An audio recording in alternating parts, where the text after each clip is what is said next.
Hello बच्चों, welcome back to my channel. कैसे हैं आप सब लोग। आज की वीडियो में मैं आप लोग के लिए फाइनेंशियल मैनेजमेंट या फिर क्या बिजनेस फाइनेंस के दोनों का सिलेबस सेम ही है कि एमसीक्यूज क्वेश्चंस लेकर के आई हूँ। मैंने पहले भी इसमें वीडियोस डाली हुई हैं, अगर आपने नहीं देखी है तो उसका लिंक आपको इस वीडियो के डिस्क्रिप्शन में मिल जाएगा या फिर मैं बटन में दे दूँगी, आप वहाँ से चेक कर लीजिएगा। ये जो क्वेश्चन है वो आप लोग का किसी भी तरह का कोई भी कम्पिटिटिव एग्जाम हो जो कि कॉमर्स से रिलेटेड हो, उसमें भी आप लोग के लिए हेल्पफुल रहेंगे, चाहे वो बीएड का हो, चाहे वो यूकेपीएससी असिस्टेंट अकाउंटेंट का हो। किसी भी तरह का कोई भी एग्ज़ाम जिसमें आपको कॉमर्स से तैयारी करनी है, कॉमर्स से रिलेटेड क्वेश्चंस आने हैं, वहाँ पर ये आपके लिए हेल्पफुल रहेगी। आइए शुरू करते हैं। फर्स्ट क्वेश्चन लेते हैं।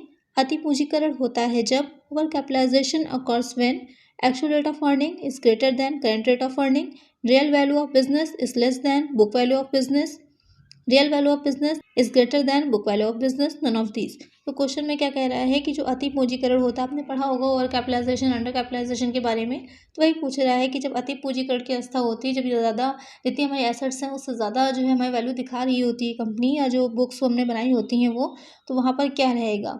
अर्जन की वास्तविक दर चालू दर से अधिक हो, अर्जन की वास्तविक दर चालू दर से कम हो, व्यवसाय का वास्तविक मूल्य व्यवसाय के पुस्तक मूल्य से अधिक हो, इनमें से कोई नहीं। तो यहाँ पर जो अति पूंजीकरण होता है, ओवर कैपिटलाइजेशन होता है, तो वहाँ पर जो अर्जन की वास्तविक दर होती है यानी कि रियल वैल्यू ऑफ बिजनेस होती है, वो बुक वैल्यू ऑफ बिजनेस से कम होती है। यानी कि जो एक्चुअल में वैल्यू रह जाती है बिजनेस की, क्या रहती है, बिजनेस पास जो भी एसेट्स होती हैं उनकी वैल्यू कम रहती है वास्तव में, लेकिन जो उसकी बुक्स होती है वो उसको ज़्यादा मूल्य पर दिखा रही होती हैं। तो यहाँ पर करेक्ट आंसर क्या हो जाएगा, ऑप्शन बी। नेक्स्ट क्वेश्चन लेते हैं। निम्न में से कौन सा वित्त कार्य का अंग नहीं है। Which of the following is not the component of finance function. Investment decision, financing decision, decision regarding setting up A business, dividend decision.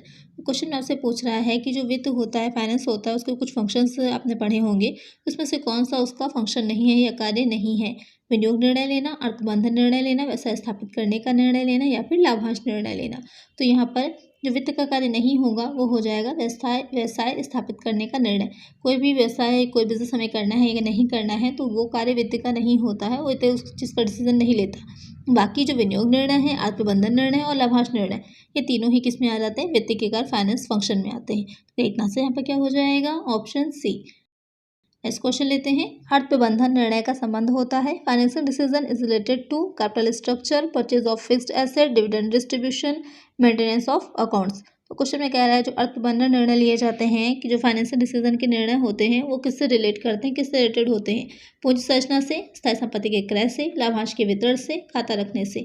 तो वो डिपेंड किस पर करते हैं, पूंजी संरचना पर। कैपिटल स्ट्रक्चर ही तो बना रहे होते हैं हम किसी कंपनी का, जब मेन उसमें यही होता है कि किस किस तरह की कैपिटल हमें रखनी है, कि हमें शेयर्स रखने हैं और या फिर हमें डिबेंचर लेने हैं, प्रेफरेंस शेयर कैपिटल लेनी है, तो उसका अनुपात कितना रहेगा, रेशियो किस रेशियो में हम लेंगे, इन सारी चीज़ों को डिसाइड किया जाता है, निर्णय लिया जाता है। तो पूंजी संरचना से रिलेटेड होते हैं। तो करेक्ट आंसर क्या हो जाएगा हमारा, ऑप्शन ए। नेक्स्ट क्वेश्चन लेते हैं। मूल्य का अधिकीकरण उद्देश्य में मूल्य से तात्पर्य है। इन value maximisation objective value signifies value of net asset, market value of equity shares, both A and B above, social welfare. तो यहाँ पर क्वेश्चन पूछ रहा है कि जब हम मूल्य को अधिक करने की बात करते हैं, कि जब उद्देश्य जो होता है कि किस उद्देश्य से हम बिजनेस कर रहे हैं, व्यवसाय का क्या उद्देश्य होना चाहिए, तो उसमें एक मूल्य का अधिकीकरण उद्देश्य भी होता है। तो वहाँ पर जो मूल्य है उससे क्या मतलब है, तो मूल्य से मतलब होता है सामाजिक कल्याण से, सोशल वेलफेयर से, कि हम इस तरह से कार्य करें कि जो समाज है उसकी हम हेल्प कर सकें, उसको सर्व कर सकें और उसके वैल्यू में वृद्धि कर सकें, बढ़ा सकें। तो करेक्ट आंसर यहाँ पर होगा हमारा ऑप्शन डी। नेक्स्ट क्वेश्चन है। पूंजी ढांचा का आशय है। The meaning of capital structure is ratio of long term sources of capital, equity and preferential capital, equity plus preferential capital plus reserves plus long term डेब्ट, none of the above. Question में कह रहा है कि जो capital structure बनाया जाता है तो उसमें क्या क्या चीज़ें शामिल होती हैं। पूंजी के दीर्घकालीन साधनों का अनुपात सिर्फ होता है, समता अधिमानश पूंजी होती है, समता प्लस अधिमानश पूंजी प्लस संचय प्लस दीर्घकालीन ऋण, या फिर उपरोक्त में से कोई नहीं। तो जब हम कैपिटल स्ट्रक्चर की बात कर रहे होते तो वहाँ पर इक्विटी शेयर कैपिटल भी आती है, प्रेफरेंशियल कैपिटल भी आती है, रिजर्व्स भी आते हैं और लॉन्ग टर्म डेब्ट भी आते हैं। तो तीनों, ये चारों ही चीज़ें आती हैं इसमें। तो करेक्ट आंसर क्या होगा हमारा, ऑप्शन सी। नेक्स्ट क्वेश्चन है। पूंजी ढांचा को प्रभावित करते हैं। Capital structure is affected by nature and form of business, regularity of income, form of control over business, all the above. Question में कह रहा है कि जो कैपिटल स्ट्रक्चर होता है वो किसको प्रभावित करता है। व्यवसाय का स्वरूप व प्रकृति को, आय की नियमितता को, व्यवसाय नियंत्रण का प्रारूप को, या फिर इन सभी को। तो जो पूंजी ढांचा होगा वो इन सबको ही इफेक्ट करता है। पूंजी ढांचे से ये भी जो व्यवसाय होता है वो किस तरह का है, जैसे बहुत जोखिम वाला है तो वहाँ पर किस तरह की पूंजी ज़्यादा लेनी और ज़रूरी रहेगी, या अगर जो एक नॉर्मल व्यवसाय करें इसमें जोखिम इतना नहीं होता है तो वहाँ पर किस तरह की पूंजी का स्ट्रक्चर हमें रखना है। साथ ही आय की नियमितता कितनी हमें रेगुलर इनकम हो रही है उस पर भी डिपेंड करता है कि डिवेंचर ज़्यादा लेने चाहिए या फिर इक्विटी शेयर कैपिटल, और व्यवसाय का नियंत्रण का प्रभाव कितना वो कंट्रोल में है बिजनेस, इन सारी चीज़ों पर ही क्या होगा इफेक्ट करती हैं जब हम पूंजी ढांचा या फिर कैपिटल स्ट्रक्चर का डिसाइड कर रहे हैं तो निर्णय ले रहे होते हैं। तो करेक्ट आंसर क्या होगा हमारा option D, all the above. Next question है, पूंजी ढांचा आदर्श कहलाता है जब पूंजी लागत कम हो, व्यवसाय की लाभदायकता अधिक हो, लाभदायकता व लागत दोनों अधिक हो, उपयुक्त आ तथा ब दोनों। Capital structure is said to be ideal when cost of capital is minimum, profitability of the business is maximum, profitability and cost both are maximum, both A and B above। तो क्वेश्चन में आपसे पूछ रहा है जो capital structure होता है, जो पूंजी ढांचा होगा वो आदर्श कब माना जाता है, या कौन कौन सी चीज़ें उसमें ऐसी हम जो ऐड करें कि जो है वो कैपिटल स्ट्रक्चर जो हमने बनाया है वो एक आदर्श हो और हमारे लिए प्रॉफिटेबल हो। तो यहाँ पर जो करेक्ट आंसर होगा वो हो जाएगा option D, both A and B, यानी कि cost of capital is minimum, यानी कि जो हमारी उसकी लागत आ रही है पूंजी की, आपने पढ़ा होगा पूंजी की लागत भी एक चैप्टर अलग से है आप लोगों में, कॉस्ट ऑफ कैपिटल। तो वहाँ जो भी पूंजी होती है, चाहे इक्विटी हो, चाहे प्रेफरेंस हो, चाहे डिबेंचर हो, इन सब की भी क्या होती है, एक्विजिशन की कॉस्ट आती है, इनकी भी कॉस्ट आती है एक तरह की। उसके बाद profitability of the business in maximum, जो कि व्यवसाय के लाभ को अधिकतम करने वाली हो। तो इन दोनों ही चीज़ों को ध्यान में रख करके ही हम अपना कैपिटल स्ट्रक्चर बनाते हैं। तो करेक्ट आंसर यहाँ पर क्या होगा हमारा ऑप्शन डी।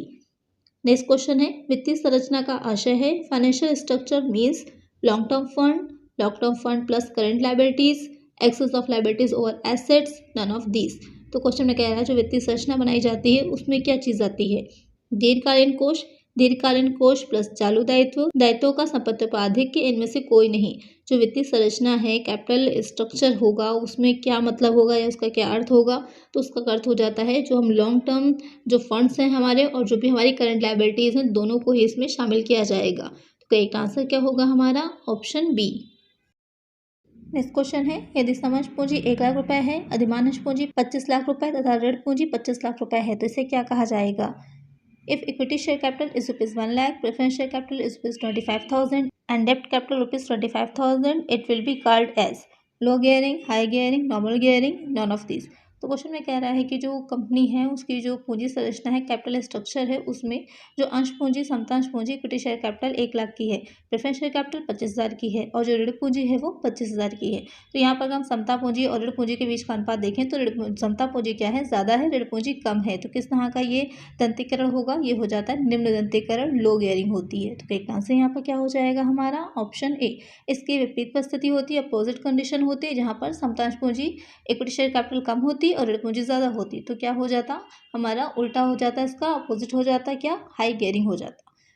नेक्स्ट क्वेश्चन लेते हैं, कार्यशील पूंजी के दीर्घकालीन वित्तीय स्रोत हैं, long term sources of financing of working capital R issue of shares, retained earnings, debentures, all of the above. तो क्वेश्चन में कह रहा है जो वर्किंग कैपिटल होती है उसकी जो लॉन्ग टर्म सोर्सेज होते हैं वो कौन कौन से होते हैं। तो जो अंशों का निर्गमन दे रखा है, इशू ऑफ शेयर्स है, ये भी लॉन्ग टर्म सोर्स होता है, प्रतिधारित आय भी और ऋण पत्र भी, तो ये तीनों ही क्या है, लॉन्ग टर्म स्रोत ही हैं। करेक्ट आंसर क्या होगा हमारा option D, all of the above. Next question है, कार्यशील पूंजी के अल्पकालीन वित्तीय स्रोत हैं, short term sources of financing of working capital is issue of shares, trade credit, reserves, all of the above. तो ऊपर हमने पढ़े थे क्वेश्चन में कि लॉन्ग टर्म क्या थे, अब नीचे क्वेश्चन में आपसे नेक्स्ट पूछा है कि जो शॉर्ट टर्म होते हैं वो कौन से सोर्सेज होते हैं। तो वो क्या हो जाएंगे, जो व्यापारिक साख होती है, ट्रेड क्रेडिट होता है, वो हमारे क्या हो जाता है, वो अल्पकालीन होता है। अल्पकालीन मोस्टली वो रहते हैं जो कि 1 वर्ष के अंदर के होते हैं और दीर्घकालीन में 5 वर्ष तक के होते हैं। तो यहाँ पर अल्पकालीन पूछा है तो हो जाएगा हमारा ट्रेड क्रेडिट। तो करेक्ट आंसर क्या होगा ऑप्शन बी। नेक्स्ट क्वेश्चन है, सार्वजनिक जमा के लाभ हैं, advantage of public deposits are flexible, public interest, protection, all of the above. Question में कह रहा है कि जो पब्लिक डिपॉजिट्स होती हैं उसका क्या लाभ होता है, क्या एडवांटेज होता है, बेनिफिट क्या होता है। तो यहाँ पर लोचदार भी होगी, सार्वजनिक हित के लिए भी होती है, सुरक्षा भी देती है, प्रोटेक्शन भी देती है। तो ये तीनों ही क्या है, करेक्ट आंसर है। तो यहाँ पर करेक्ट आंसर क्या हो जाएगा option D, all of the above.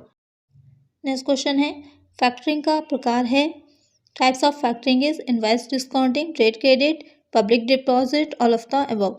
तो जो फैक्टरिंग होता है हिंदी में इसको आढ़तिया भी बोलते हैं या बिचौलिया भी कहा जाता है। तो उसका कौन सा प्रकार होता है? बिचौलिया मोस्टली क्या होते हैं, जो साख लेनी होती है या फिर जो भी देनदार हैं लेने होते हैं, तो वहाँ पर वो बिचौलिए का मध्यस्थ का कार्य करते हैं उसको दिलाने में, या इस तरह से कह सकते हैं उसका दायित्व वो अपने ऊपर ले लेते हैं कि हाँ वो कितनी आसानी से जो भी कंपनी है, व्यवसायिक संस्था है, उसको जो क्रेडिट है वो दिलवा सकते हैं।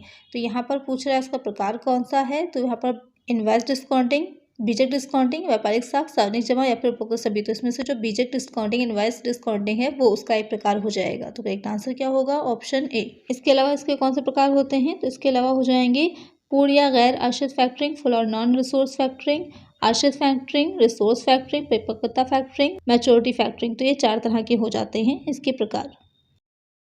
नेक्स्ट क्वेश्चन है पूंजी बजटन का अर्थ है the meaning of capital budgeting is budget of sources of income, planning and control of capital expenditures, preparing capital budget and finding out variances, none of the above. तो क्वेश्चन में पूछ रहा है जो पूंजी होती है, पूंजी बजटन, कैपिटल बजटन इसे कहते हैं, उसका क्या अर्थ है, उसकी मीनिंग क्या है, आपको ये बताना है। तो उसकी मीनिंग हो जाती है कि जो पूंजी व्यय का नियोजन व नियंत्रण, planning and control of capital expenditures. जब हम जो एक प्लानिंग बनाते हैं यानी प्लान करते हैं और कंट्रोल करते हैं जो हमारे पूंजीगत व्यय होते हैं उनको, तो वो हो जाता है हमारा पूंजी बजट। तो एक बजट का मतलब यही होता है कि बजट किस लिए तैयार किया जाता है, जिससे कि फ्यूचर में जो भी एक्सपेंसेस हमें करने हैं उसकी पूरी प्लान तैयार कर लेते हैं और उसके बेसिस पर, जिससे कि आगे जो भी हम एक्सपेंस करें उस पर हमारा कंट्रोल बना रहे। तो करेक्ट आंसर यहाँ पर क्या होगा हमारा? Option B.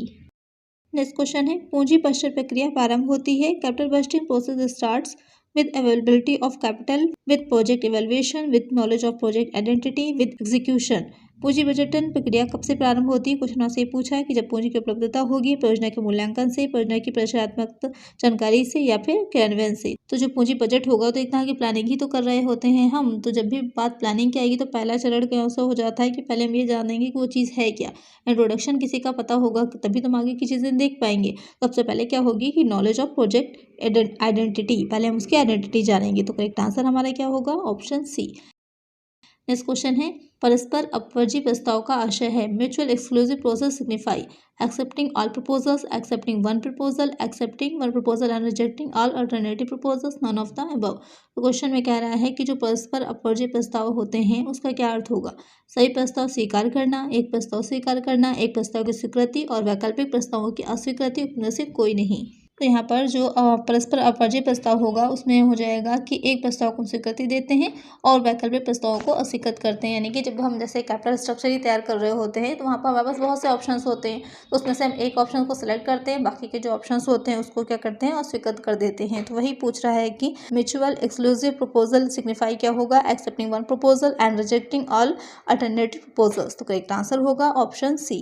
आज की वीडियो में इतना ही, मिलते हैं नेक्स्ट वीडियो में कुछ और नए क्वेश्चंस के साथ। अगर वीडियो अच्छी लगी है तो लाइक कर दीजिएगा, चैनल पर नए हो तो सब्सक्राइब कर दीजिएगा, नोटिफिकेशन बेल को जरूर ऑन करिएगा, फ्रेंड्स के साथ वीडियो को शेयर करिएगा। मिलते हैं नेक्स्ट वीडियो में। Thank you.